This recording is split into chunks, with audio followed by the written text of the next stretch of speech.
امام بخاری رحمت الله علیه در صحیح خود حدیث ابو ایوب رضی الله عنه را روایت کردند که حدیث 1396 است. گفتند که حدثنا حفص بن عمر قال حدثنا شعبة عن ابن عثمان بن عبد الله بن موهب عن موسى بن طلحة عن ابي ايوب رضي الله عنه أن رجلا قال للنبي صلى الله عليه وسلم أخبرني بعمل يدخلني الجنة قال ما له وقال النبي صلى الله عليه وسلم أرب ما له تعبد الله ولا تشرك به شيئا وتقيم الصلاة وتؤتي الزكاة وتصل الرحم. این حدیث از ابو ایوب انصاری رضی الله عنه و ارضاه، صحابی بزرگوار از اهل مدینه که وقتی که جناب رسول الله صلی الله علیه وسلم به مدینه آمدند، یک ماه در خانه ابو ایوب انصاری مهمان شده بودند. ابو ایوب انصاری میگویند که مرد به پیغمبر صلی الله علیه وسلم گفت. مرد در اینجا مبهم است و مبهمون ما فیه راو لم یسمى.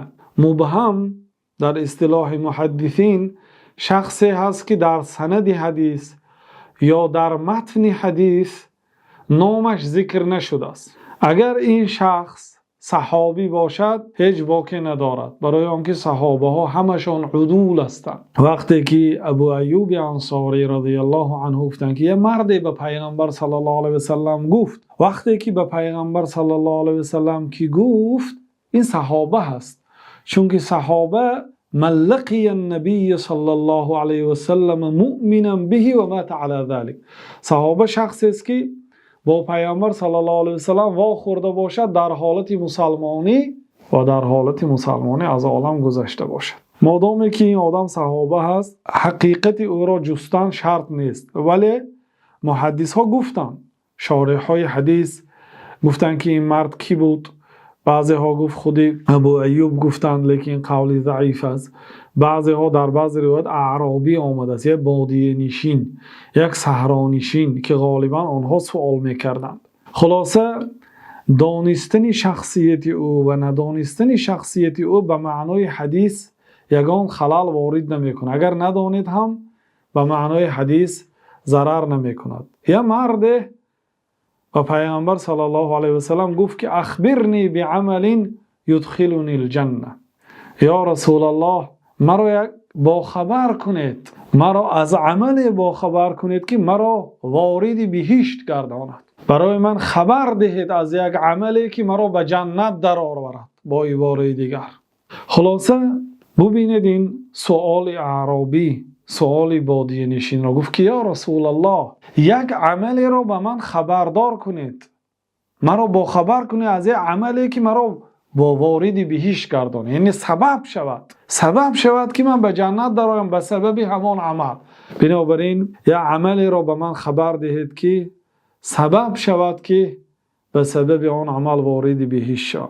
قال ما له. قال فاعل قال یعنی گوینده قال کی است؟ در دیگر روایت آمده است که قال القوم. قوم گفتن یعنی صحابگان، آنهایی که در مجلس رسول الله صلی الله علیه و سلم نشسته بودند، گفتند که ما له. به این مرد چی شده است؟ یعنی سوال کردن که برای چی این مرد آمده است پیامبر صلی الله علیه و سلم یگان چی شده است برای اینکه در نزد اینقدر مردم زیاد رو بروی پیامبر صلی الله علیه و سلم ایستاده است. و قال النبی صلی الله علیه و سلم عرب ما له. بعد به سوال صحابه ها پیامبر صلی الله علیه و سلم جواب دادند که عرب ما له. عربون یعنی حاجتون، حاجت دارد. این گفتند به این چی شده است؟ سوال پیامبر صلی الله علیه و سلم این یک حاجت دارد گفتند. بعد به سوالش جواب دادند، گفتند که تعبد الله ولا تشرک به شیئا. الله تعالی را یگانه پرستش میکنید. بنابراین الله تعالی گفت که یا ایها الناس اعبدوا ربکم.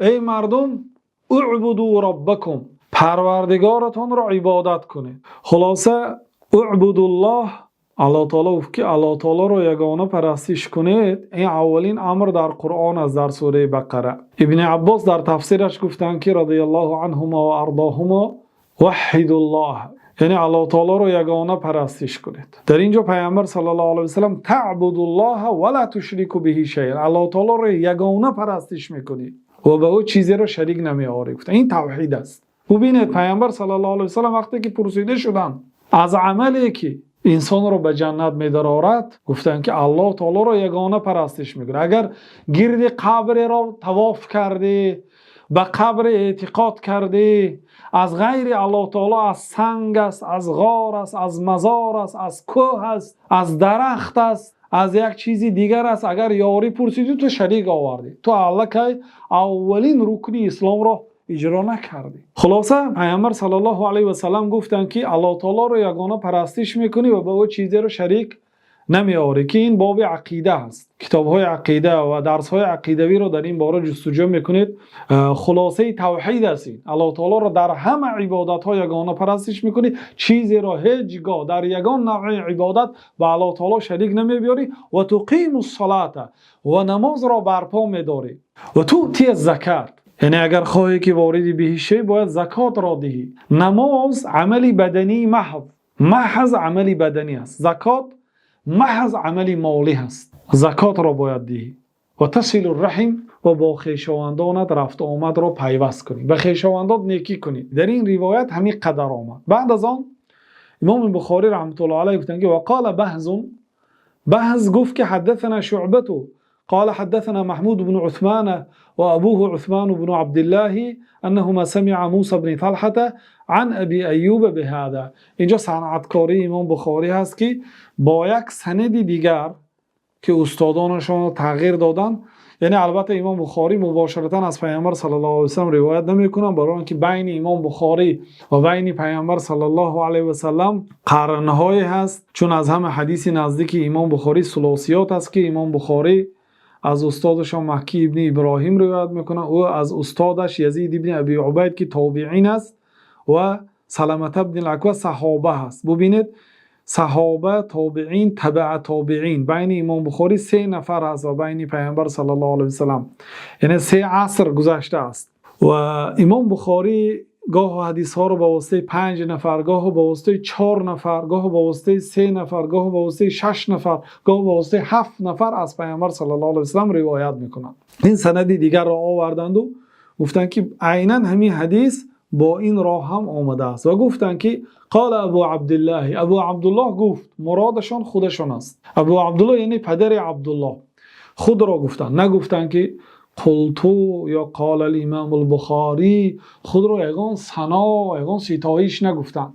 قال ابو عبدالله، پدر عبدالله گفت، یعنی ابو عبدالله کنیشان بود. اخشى ان یکون محمد غیر محفوظ و انما هو عمرو، من میترسم که محمد غیر محفوظ است و بلکه او عمر است. گفتم یعنی در روایت حدیث در بالا در متن آمده بود که محمد ابن عثمان آمده بود، انا همین محمد ابن عثمان گفتن که صحیح ترش این است که عمر ابن عثمان است. گفتم این حدیث دلالت به فرض بودن زکات و واجب بودن زکات و فضیلت زکات میکند که یکی از سببهای عظیم هست که برای داخل شدن انسان سبب میشود. ببینید وقتی که پیامبر صلی الله علیه و سلم پرسیده شدن از آن عملی که سبب میشود برای وارد شدن بهشت، توحید را ذکر کردند. بعد از آن گفتند که نماز را بردوام میخوانی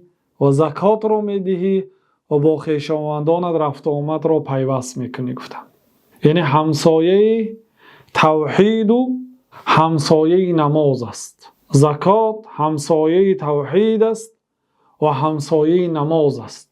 این دلالت به فضل زکات میکند که سبب میشود که انسان وارد بهشت میشود و در همین قدر کفایت میکنیم. والله اعلم و صلی الله و سلم علی نبینا محمد و علی آله و صحبه اجمعین.